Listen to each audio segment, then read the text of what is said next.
experience any gender discrimination while working in a male-dominated field? Yes. Yeah.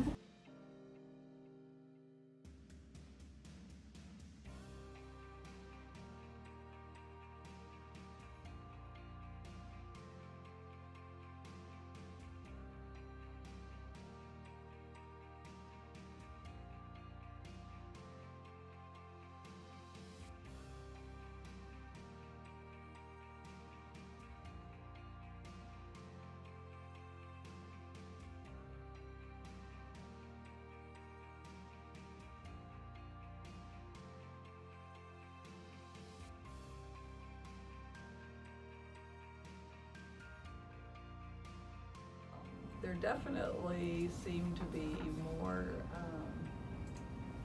you know, boys and girls were kind of brought up a little bit differently.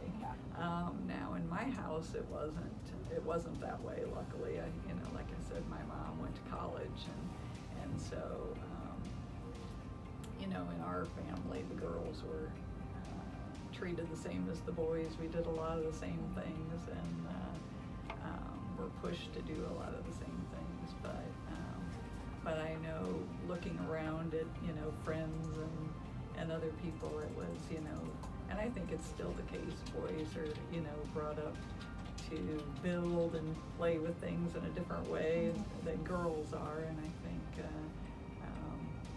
you know, I think that's still in play, and so then when they start looking towards careers, sometimes that's how their brain works and what they've seen, and I think so sometimes it leads them to that. Mm-hmm.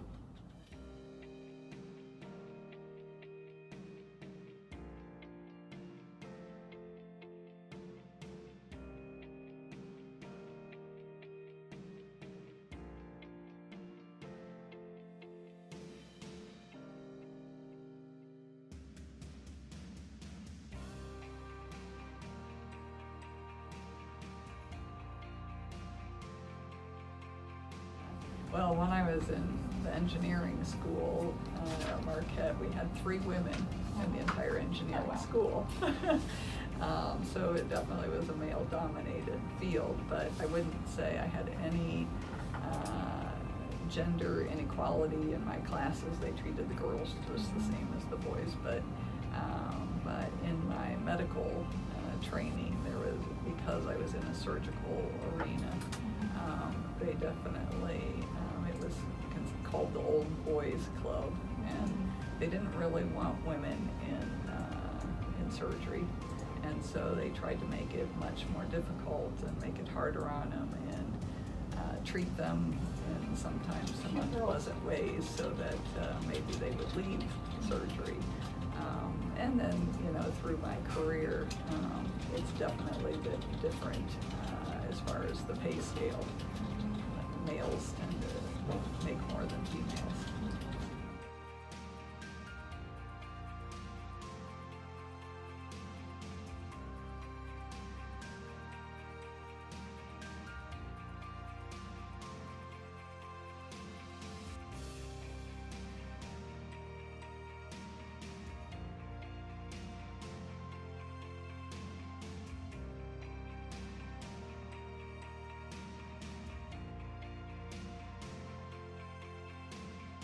I was about to make a presentation at a tech conference when a male attendee gave me this unsolicited piece of advice.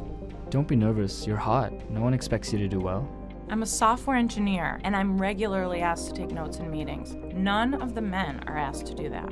After giving a talk, I received abusive emails from men who said things like, I jerked off to the video of your talk. What do you do if you are a woman working in the field of science and you have to deal with someone in the lab who can't stop staring at your boobanis? Well, Ask Alice, which is an advice column in the magazine Science, has some very, very questionable advice for you, okay? So apparently the Ask Alice column had a person write in, and this is what she had to say. My advisor is a good scientist, and he seems like a nice guy. Here's the problem. Whenever we meet in his office, I catch him trying to look down my shirt. Not that it matters, but he's married. What should I do? So Dr. Alice Hung, who is the person who writes this advice column, gives her this advice. As long as your advisor does not move on to other advances, I suggest you put up with it with good humor if you can. Just make sure that he is listening to you and your ideas, taking in the results you are presenting, and taking your science seriously. His attention on your chest may be unwelcome, but you need his attention on your science and his best advice. But here's the problem.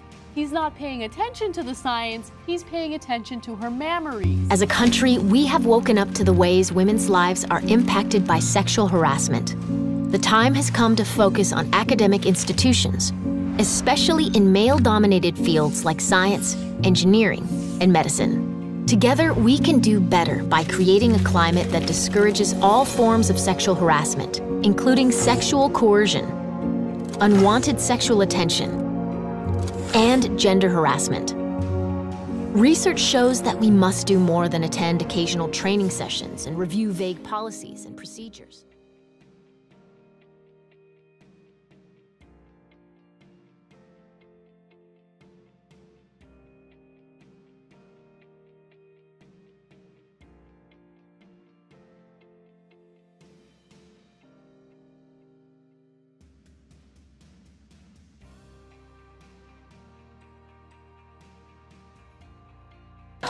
Soap spots, wash them again. You're being ridiculous. Those are perfectly clean. Sheldon, this beaker used to contain cerebrospinal fluid from an elephant that died of syphilis. If it's in fact perfectly clean, drink from it. What do you ladies do for NASA? Calculate launch and landing, sir. Engineering. And I'm proud as the devil to be working with you. No protocol for women attending. There's no protocol for a man circling the earth either, sir. Every time we have a chance to get ahead, they move the finish line. Every time. We all get there together, we don't get there at all.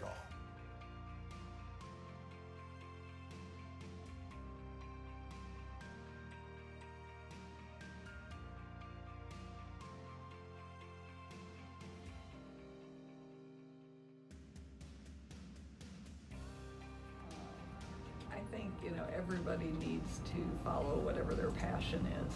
And so I think as maybe your generation and subsequent generations where more moms have, gone to college and had careers where when I was a kid, I was lucky, I guess my mom did, but most moms, didn't go to college. And so I think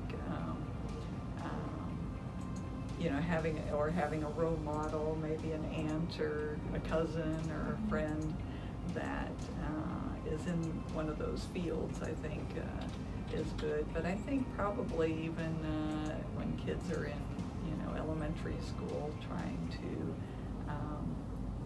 get them interested in those fields, I think in some way that they find fun and interesting, I think would be good.